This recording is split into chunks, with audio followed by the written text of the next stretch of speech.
안녕하세요 여러분, 반갑습니다. 오늘도 한국어 강사 100명에게 물었다 시작하도록 하겠습니다.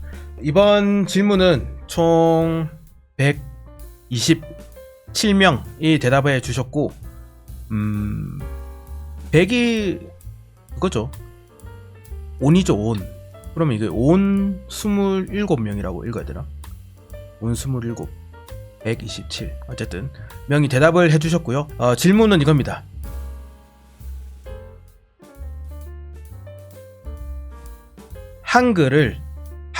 우리 한글을 한국어 아닙니다. 한글 글자입니다. 글자.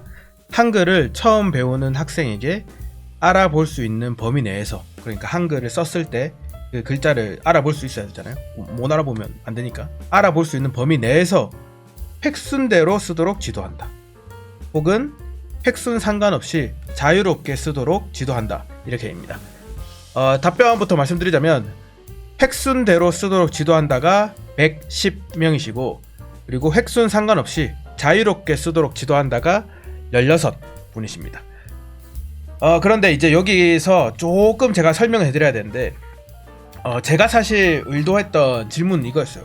선택지를 무조건 획순대로 쓰도록 지도한다 라고 바꿨어야 될 것 같아요. 왜냐면 사실 저도 획순대로 쓰도록 지도는 하거든요.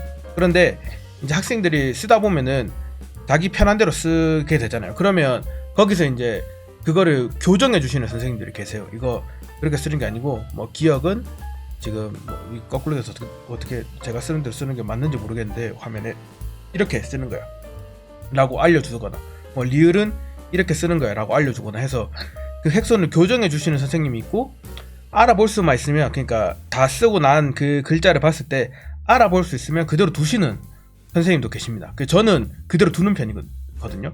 학생에게 자기가 편한 대로 쓰도록 하고, 대신 이제 비율이 좋아야 되잖아요. 그런 거는 봐줍니다. 그런 거 봐주면서 그때만 이제 이렇게 쓰는 거야 라고 해주고, 근데 그 후에 학생이 그렇게 안 쓰더라도 어차피 이제 쓰기 숙제 같은 걸 내주면은 제가 쓰는 과정은 모르고 다 쓴 걸 봤잖아요. 그렇기 때문에 저는 그렇게 개의치 않는데, 과연 다른 선생님들은 어떻게 하시는지 지금 댓글이 8분이 계십니다.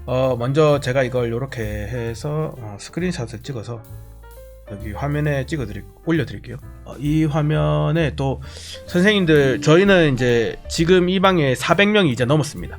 저번 영상까지는 딱 400명이었는데 지금 400명이 넘었고, 선생님들도 이제 이름 같은 부분은 민감할 수 있으니까 제가 다 모자이크 처리를 하도록 하겠습니다.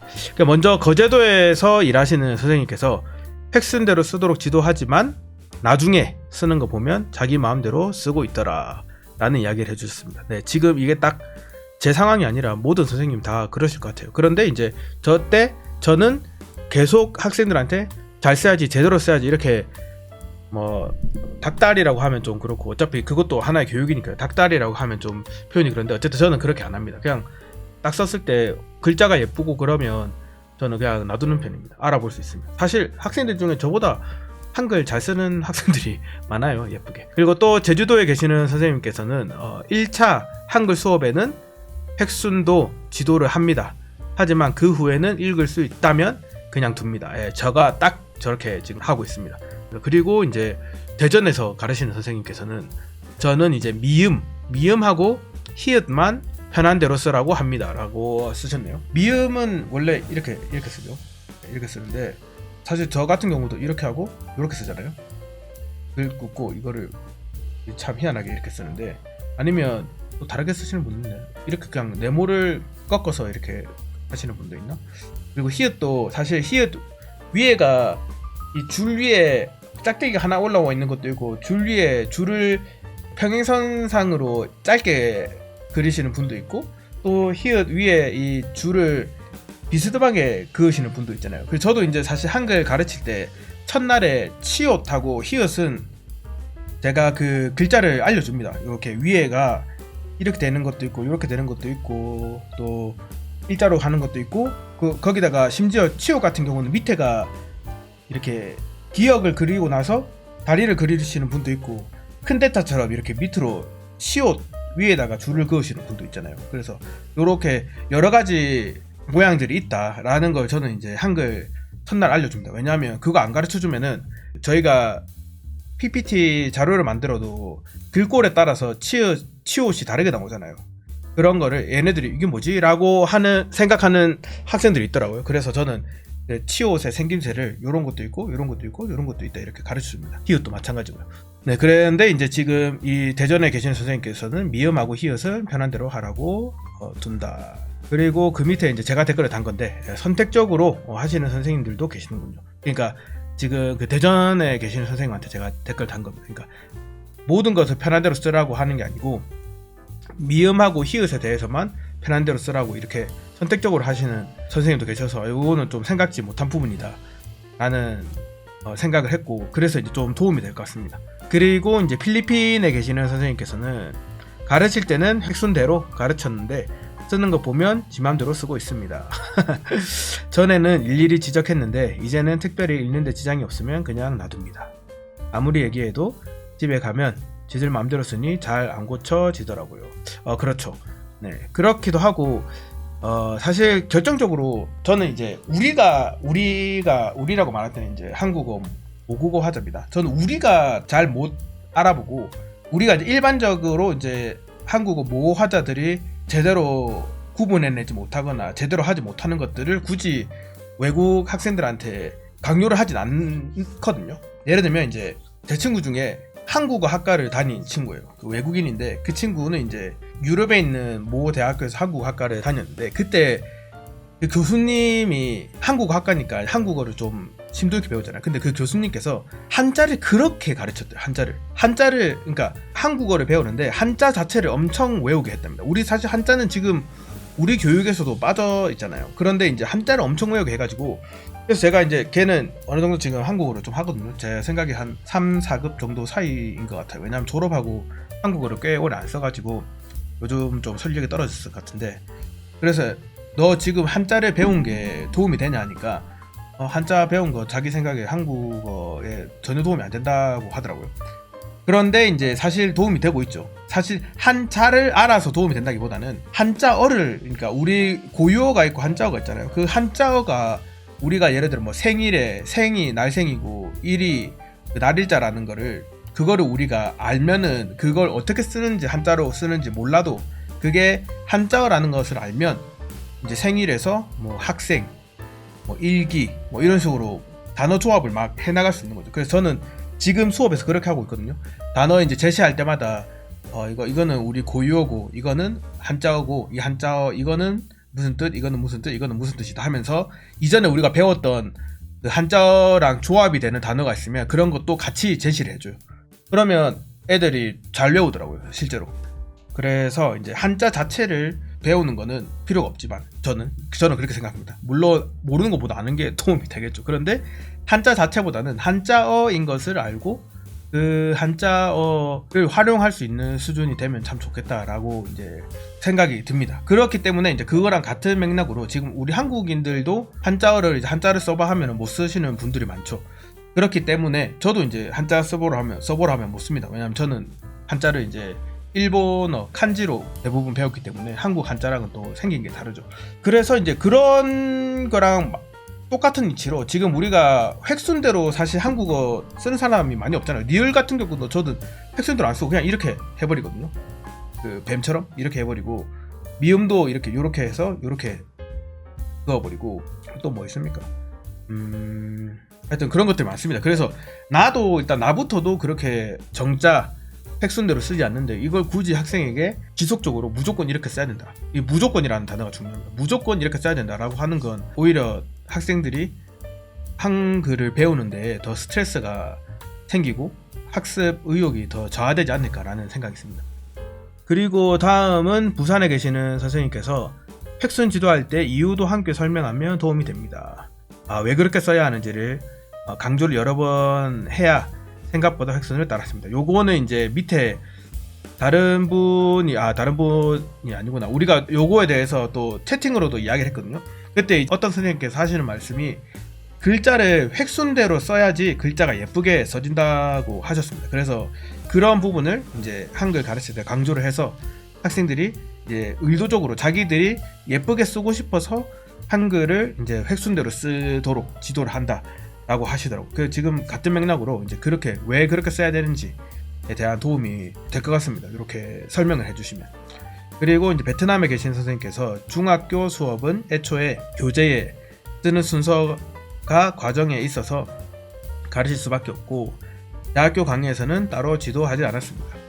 지금 이 선생님께서는 중학교 수업에 이제 교재에서 쓰는 과정이 있었다고 하는데 사실 한국 같은 경우는 중학교 과정에서 한글을 쓰는 그게 없죠. 그런데 이제 아마 일하셨던 곳이 학생들 수준이 높지 않았던 것 같습니다. 그리고 이제 대학교에서는 뭐 따로 지도하지 않습니다. 그리고 서울에 계시는 분은 미음 같은 경우 빠르게 쓰다 보면 제가 말씀드린 요렇게 쓰는 거죠. 네.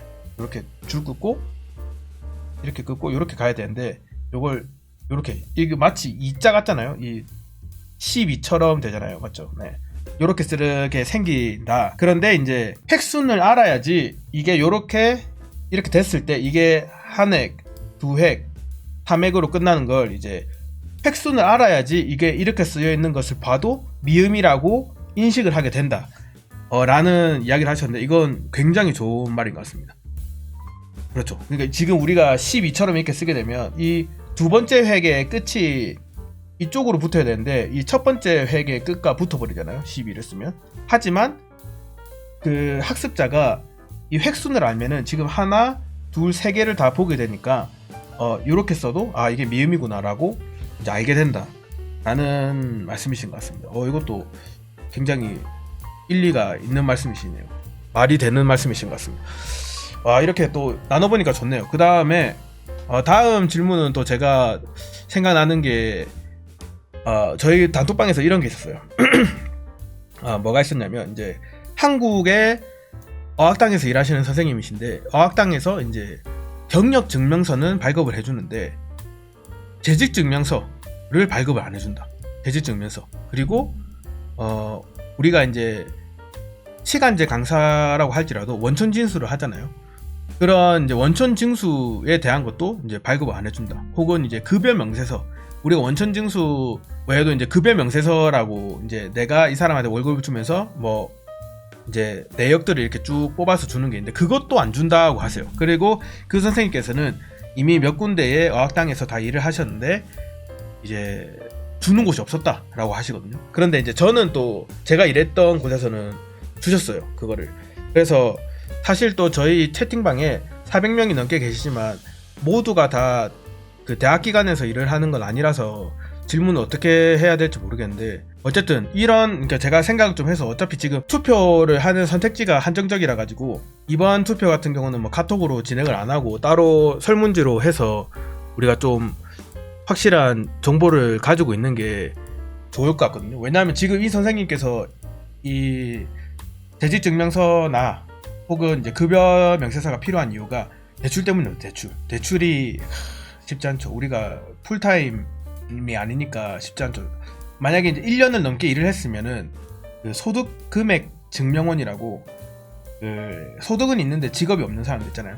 예를 들면 이제 뭐 주식 투자자 이런 분들 뭐 스스로 주식 투자자라고 하지만 이제 월급이 들어오는 게 아니고 본인이 이제 수익을 만들어 쳐야 되고 그런데 혹은 뭐 부동산이 이제 주 수익이신 분, 부동산 하시는 분이 아니라 그냥 부동산 월세 받고 이러시는 그런 분들은 이제 다 소득금액 증명원으로 1년치의 수익을 증명을 해서 대출을 받으시는데 이 선생님 같은 경우는 지금 일하는 곳에 또 1년이 안 돼가지고 그게 안 돼요. 그래서 여러 가지로 이제 대출 때문에 사실 우리 한국어 교원들은 파트타임으로 일을 하게 됐을 때 좀 이제 예를 들어 뭐 청년 지원 이런 거는 받을 수 있죠. 그거는 뭐 알바해도 받을 수 있으니까 상관없는데 이제 좀 크게 우리가 뭐 예를 들어 뭐 청약이 됐다라던가 뭐 그런 식으로 됐을 때는 그만큼의 대출을 일으키는 게 쉽지 않습니다. 그래서 이건 굉장히 우리 지금 한국어 교원분들 특히 이제 한국에 계신 분들에게 중요한 거기 때문에 이거는 제가 좀 생각을 해서 어떻게 설문지를 잘 만들어서 한번 같이 살펴보면 좋을 것 같습니다.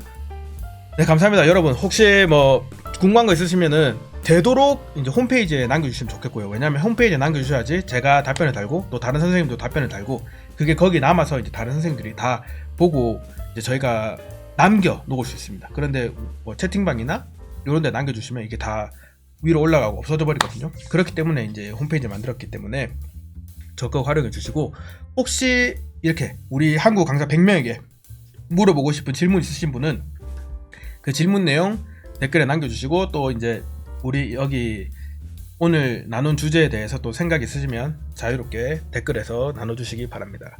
그럼 다음에 또 더 재밌는 주제로 뵙도록 하겠습니다. 바이바이.